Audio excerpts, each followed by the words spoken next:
I think this is my 5th time making this video.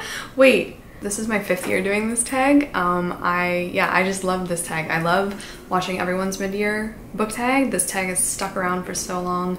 I just love watching people's mid-year reading check-ins. That's what we're going to be doing today. I have my big stack of books to talk to you about. I have the questions. I will leave the tag down below, like all of the questions if you want to do it yourself. These videos are just so fun. These videos are so fun to look back on years later. So I feel like this year has honestly been a pretty unremarkable year of reading for me so far, which I'm gonna try so hard to change over the next 6 months. Halfway through the year, and I feel pretty good about the reading goal that I set because I never talked about it, I don't think, when I set my Goodreads reading challenge this year. But if you follow me on Goodreads, you obviously saw that I pledged to read one book, just one book this year. I just wanted to read one book.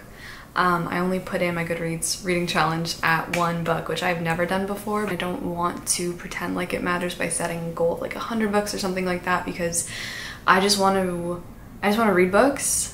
I'm not here to count them, really. Setting your Goodreads goal at one book, or even at 0 book, I actually can't do that. I think I tried. You can't put in 0, but if you just set it at one book, you read one book, boom, Goodreads is no longer gonna haunt you for the rest of the year. I don't normally get a lot of comments. Well, I do sometimes get comments about how you guys stress out about how many books you're reading, or maybe you're in the middle of too many, or your Goodreads goal is hunting you down, knocking at your door, asking you about your car's extended warranty, and just ignore her. You know, ignore Goodreads. Block Goodreads out of your life this year. Not worth it. What is the best book you have read so far this year? I've really only had a handful of 5-star reads, but I read a book recently.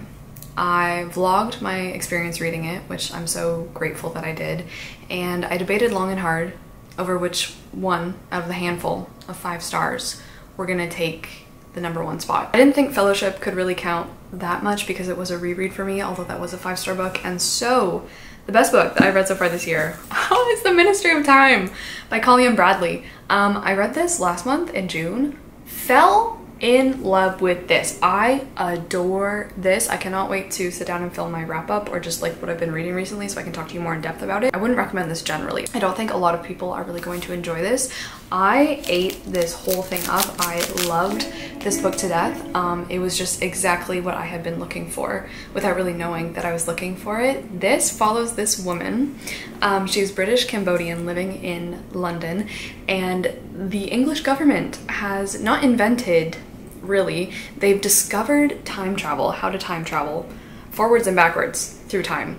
And so they're like, oh, we're gonna just take some people out of history from the past and we're gonna bring them into London 2024-ish. It's set definitely a few years in the future from our present timeline. And they bring 5 expats of history into London.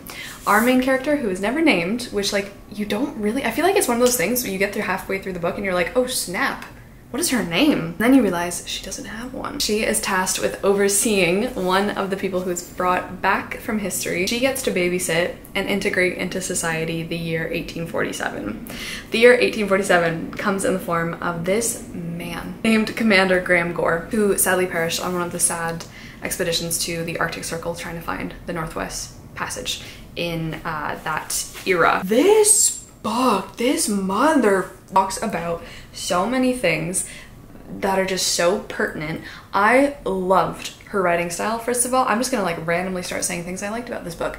Her writing style. I loved how real the dialogue felt between people. I loved the romance because there was a romance in here. I loved how flawed everyone is. I loved the natural conversations that everyone is having. Nothing feels forced. It also switches back and forth perspectives like a little bit to Graham's perspective as he is hopelessly devoting his days to trying to survive in the Arctic Circle in Canada in 1847. He knows he's not gonna survive, and it's just, it had that icy setting I loved. It had him being brought into London in the 2020s or the 2030s, which was just, oh, 5 stars, 5 stars. I felt that human connection shouldn't be professionally managed, or that I was somehow qualified for personal pain given a family history of pain. Sorry, say that again. I felt that I was somehow qualified for pain given a family history of pain. Anyway, so this brook, it is a brook. It is a running stream of ideas, and it brings up so many topics of like, what would a man from 1847 and to boot, like a whole bunch of other years brought into present day, think of us? What do we think of them? What kind of conversations are we having with them? What is going on in the 2020s that is that much different than everything that's been going on previously? It challenges so many of our narrators' ideas so beautifully. She is going through so much. She is such a real character, and I think the relationship that she develops with 1847, shall we say, because they are very, really symbolic of the year, devastating. So devastating. I think this book is so smart. I think it's so beautiful. God, he was a dreadful dancer, stiff and keyless, victims of hangings, kicked with more vim. I'd never in my life wanted anyone as badly as I wanted him. Love this book to pieces. I just love it. So that is obviously exuberantly my favorite book of the year so far. The next question is, what is the best sequel you have read so far this year? Oh, I'm so glad you asked. Obviously The Two Towers by Tolkien. This is another one of my 5 stars. Maybe possibly would have got the #1 spot, although I just really have a fond place in my heart for The Ministry of Time, which I think also was a 2024 release. As you might have been seeing around the book town, I've been reading The Lord of the Rings, or has The Lord of the Rings been reading me? That book read me, okay? Do you know what I mean? Like, that book read me. Ministry of Time, that book read me for filth. Two Towers. This is fantastic. Can I just say, Fellowship still remains my favorite of the 3 so far, although I haven't finished Return of the King yet. Stubbornly not doing it. Like, I'm just not finishing it, which I really need to, because we need to film our Game of Thrones video for you on that, so I better hurry up about it. But The Two Towers, I thought I was gonna like this a lot more than The Fellowship. Turns out I didn't. And I've been rewatching the movies recently as well, and The Two Towers was always my favorite film, but now watching them, I'm like, no, it's Fellowship. It's Fellowship. Fellowship is amazing, and it's just the one that I think love the most. I'm very excited to edit up the last of the Lord of the Rings vlog as well, but this was just so great. This was so great. I love the scenes in here with Aragorn and Gimli and Legolas. They are my favorite. They're my favorite. But also the Ents, the sections with the Ents, I loved that. The sections with Gollum, the sections in Rohan, the sections, man, they're just good. This was just solid. I love how much time we got to spend with Saruman in The Two Towers, because in the original cut of the film, like the version that came out, Saruman is cut out of The Two Towers, and that doesn't make any sense. And like in the extended version, which is the only version you should be watching, there is obviously a scene with him. I just love that the book is so much more fleshed out, and I think this novel was the one that made me be like, okay, yeah, the books are obviously better than the movies, but the movies still really hold a special place in my heart. I just love this. I love this so much. This is the book that made me fall in love with Gollum. Like, obviously I loved him before because he's just a little cutie, but this one, really truly this one, I'm like, you are just such a sweet little mongrel, and I love you, and I wish you could be okay, but you will never be okay. And it was so sad. Frodo and Gollum. Yet the two were in some way akin and not alien. They could reach one another's minds. And the ending of The Two Towers, it's just Sam and Frodo has to be here, So this is my favorite sequel. So good. Okay. The next question is, what is a new release in 2024 that you want to read but haven't yet gotten to? Okay, so I have 3 that I'm gonna talk about. First up, the one that like I am excited about but not overly is the second Emily Wilde book, Emily Wilde's Map of the Otherlands. I don't know why I want to keep saying Hinterlands, but I'm pretty sure it's Otherlands. I read Encyclopedia of Fairies this year. Oh yeah, I finished it this year. And I liked it, but I wasn't overly impressed. I was actually a little teensy bit let down, but everyone that has so far read The Map of the Otherlands has said that it's even better and it's a much better book. So very excited for that. And then recently I was just scrolling on Libby through the new releases that come out through my library, and I saw a book by S.T. Gibson, or Saint Gibson, that has come out. I'm gonna call her Saint Gibson, who wrote A Dowry of Blood, which I read a couple years ago. Loved it. Anyway, the book in question is called Evocation. I don't know what it's about, but after Diary of Blood, I would read anything that person wrote. I would read absolutely anything. Okay, as a teen, David Aristikov was a psychic prodigy, operating under the shadow of his oppressive occultist father. Now he's a Boston attorney, okay? But with power comes a price, and the devil has come to collect on an ancestral deal. Man, Those ancestral deals, they'll get ya. He reaches out to the only person he's ever trusted, his ex-boyfriend and secret society rival Reese. I'm gonna read it. I'm just excited. The cover is really cool, and I really want to reread A Dowry of Blood because that was so good. I highly recommend A Dowry of Blood, but Evocation, yes. And then the last one that I only know about thanks to you guys because someone commented this on my video. Thank you so much. This book came out in 2024. I hadn't heard of it until someone popped it down below, and that is Floating Hotel. And you guys know how I feel about hotels, and even better, this one does, I think, look like it's a slice of life in space. This one is by Grace Curtis, and this looks so great. This looks so great. I think putting a hotel in space, I'm assuming like it's a luxury big hotel. Welcome to the Grand Abona Hotel. Abiona, home of the finest food, the sweetest service, and the very best views the galaxy has to offer. All year round, it moves from planet to planet, system to system, pampering guests across the furthest reaches of the Milky Way. It is the last word in suborbital luxury. Yes! And an absolute magnet for intrigue. Intrigues such as, why are there love poems in the lobby inbox? How many Imperial spies are currently on board? What is the true purpose of the Problem Solvers Conference? And perhaps, most pertinently, who is driving the ship? I think I'm gonna love this. We're following a bunch of guests and people who work there at the hotel, so I love that we get both sides. But then we have Carl, who's been like the longtime caretaker of the hotel, and I always love in hotel stories when there is like one person, usually they're like an elderly person who's been around and been caring for the hotel for a long time, or it's been a significant part of their childhood, and they become kind of the spirit of the hotel. So we follow Carl. I was asking for cozy sci-fi recommendations as well, so thank you so much. Floating Hotel. Okay. What is your most anticipated release for the second half of 2024? No clue, guys. I think most years I don't have an answer for this question because I don't keep an eye out. I don't care about new releases until someone throws them in my face and they're like, Emma, wake up. What are you doing? A book is coming out that you're gonna be really excited about, so I don't know. What is the most surprising book that you've read so far this year? Oh, okay. This book surprised me because I really enjoyed it, and that is Regrettably, I Am About to Cause Trouble by Amy McNee.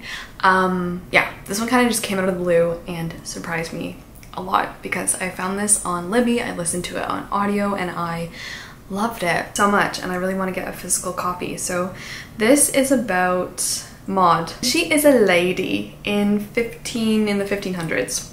During King Henry VIII's reign. She has been cursed or blessed, she can decide, I guess, and she does decide eventually, with a birthmark, a really unfortunate birthmark that's like kind of in some private places, but it also like runs down the whole length of her thigh, and this is a problem because people are very suspicious and think that this is something to do with like the supernatural and that she's been cursed by witches, and so her family are just trying to marry her off as quickly as possible to a lord or someone of good standing so that they can kind of just get rid of her, because as a woman she has no purpose except for getting married and popping out them babies. She gets married, her husband flips out about the birthmark on her wedding night, and so she runs away to the apothecary in town, which is run by a couple of wise women who I love. I love everyone in this book. I love everyone in this book so much, and so she starts to live with them and work for them and with them and like learn different things. It is so funny. It's so funny. I think when you're writing like a historical book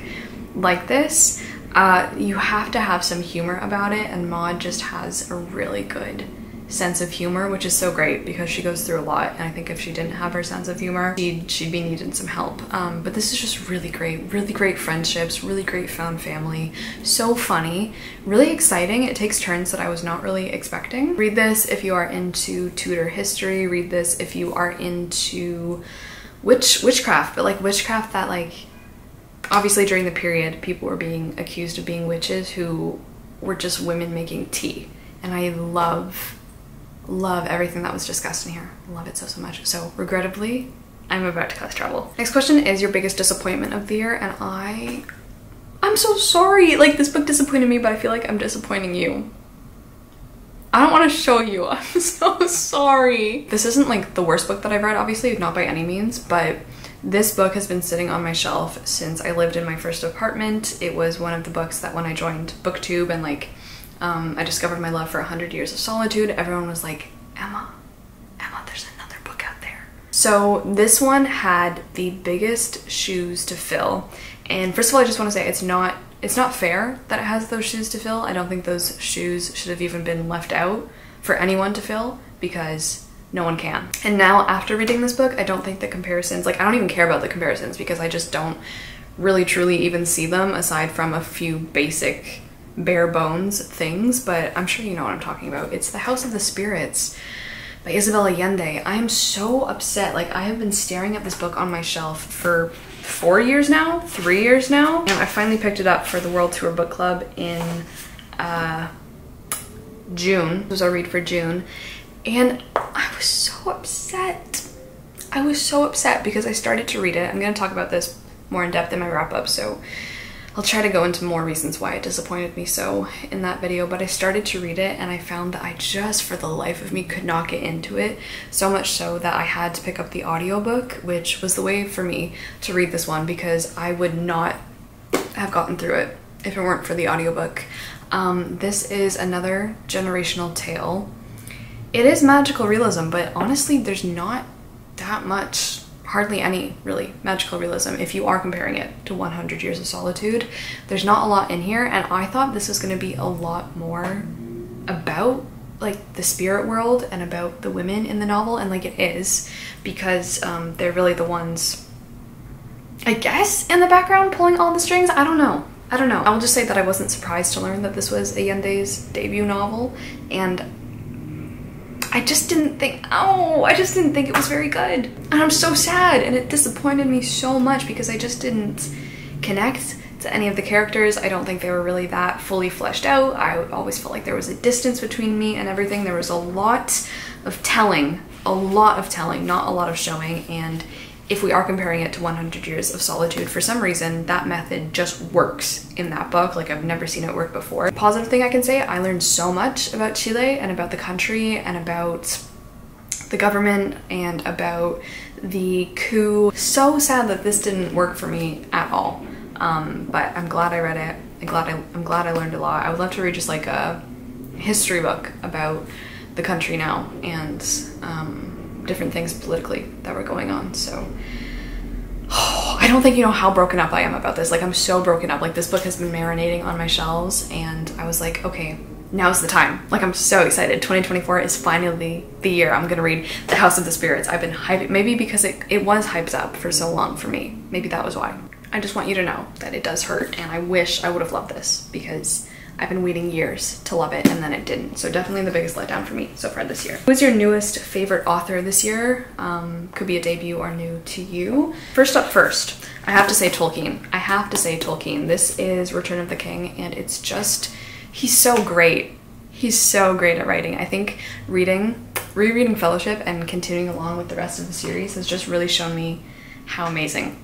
He's just amazing. So fun seeing just how much of the dialogue from the books made it into the film unchanged, because they're just perfect lines. Yet in the wizard's face he saw at first only lines of care and sorrow, though as he looked more intently he perceived that under all there was a great joy, a fountain of mirth enough to set a kingdom laughing, were it to gush forth. It's so good, the way that everything is described. I honestly think the pacing is good. I think a lot of people don't like the novels because they think they're quite slow. I think they're great. I think the pacing is great. I love the pace that we're going on. Wouldn't change a thing. And there's just so much passion in the novels, so much about nature. The characters are all so wonderfully formed, and just like beautiful lines. If doom denies this to me, then I will have naught. Neither life diminished, nor love halved, nor honor abated. Oh my God. Another author that I was really intrigued by, and this book made me just be like, oh, I want to read everything else this man has written, is Aikwe Arma, and the book is The Beautiful Ones Are Not Yet Born. This was so great. This is one of the ones that I've read so far this year and I just think about a lot. Aikwe Arma. I would love to read anything else this man has written. A fine treatment of the theme of corruption. So this is set in Ghana during the last years of Nkrumah's reign when things were not going well, and it just follows this very disillusioned, depressed civil worker as he's just trying to get by in a society that prizes corruption, greed, getting ahead above all else, like at any cost, and his morals just like don't let him engage with that, and he will not go near it, and so he is ridiculed by everyone in the society. And just like the what it talks about, I equate Arma's writing. Oh, then we have a couple silly questions, so let's get into it. I love the silly questions. First one is newest book crushed to you in 2024. Okay, so there's this guy. I really like him. He does murder. I support his rights and his wrongs. He like sails on boats, and he's like really nice and optimistic, and I was just kind of like, okay, like you're very naive or whatever. But it turns out getting thrown into prison for a crime you didn't commit and staying there for 14 years, I think it was 14 years, really changes a man. It's the Count of Monte Cristo. This needs to be studied. I can't stop giggling. What's happening? This needs to be studied. And I did try to study a little bit of it in my book crush video. Sorry, I think it's just the cosmopolitanism of it all. The worldliness. I think it's just the knowledge. Yeah, it's not really the money, but I mean the money has allowed him to have such a vast amount of knowledge and experience. Yeah, Edmond Dantes, I love this man. At first I was like, oh, this poor cinnamon roll, protect him at all costs. And then I was like, oh, protect me at all costs. I love how dramatic he is. I love his revenge plot. One of my favorite characters of the year so far as well. One of my favorite books so far.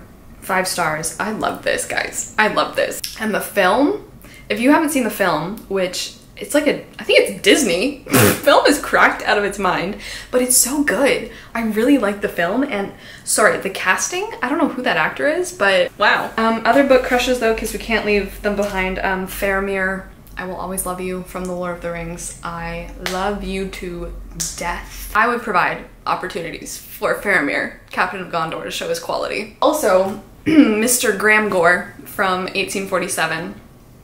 He just gets it. New favorite character, also Edmond Dantes. Wow, The Journey. This book is a towering mammoth of enjoyability. Really, truly love this. Like, go read The Count of Monte Cristo. I think I've been talking about it a lot this year. I have a whole vlog reading this. Love this to bits and pieces, and also there are so many fun characters in here. And then obviously I have to give my favorite characters of Lord of the Rings mentions. In no particular order. We're gonna do top, oh, I was gonna say top 3, but there's so many. It's not fair. Okay, Gandalf. I was not expecting Gandalf to be like my favorite character in the Lord of the Rings, but Gandalf is just, wow, adopt me. Adopt me. He's amazing. He has the best lines. He's the funniest. He's the sassiest. There would be no Lord of the Rings without Gandalf. Gollum. Love Gollum. Gollum, I love him. I love him. I love him so much. Frodo. Book Frodo. Wow, wow, wow, wow, wow. And then Faramir. Yeah. Might be controversial, but I prefer film Aragorn. And it's not just because of Viggo Mortensen.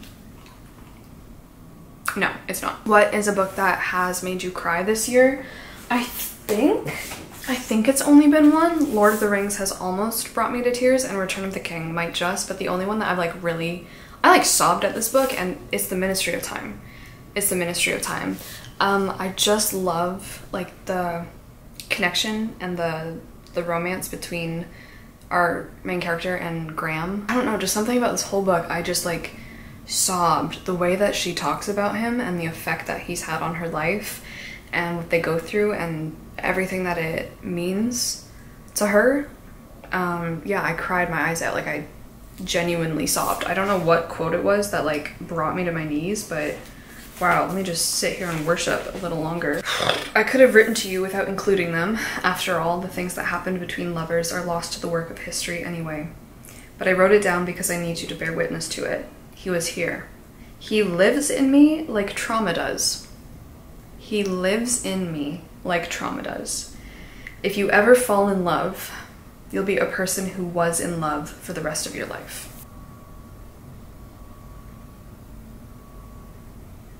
If you ever, sorry, just hold on. If you ever fall in love, you'll be a person who was in love for the rest of your life. I don't know what book I read this in. I think actually I do. I think it was a concise Chinese English dictionary for lovers.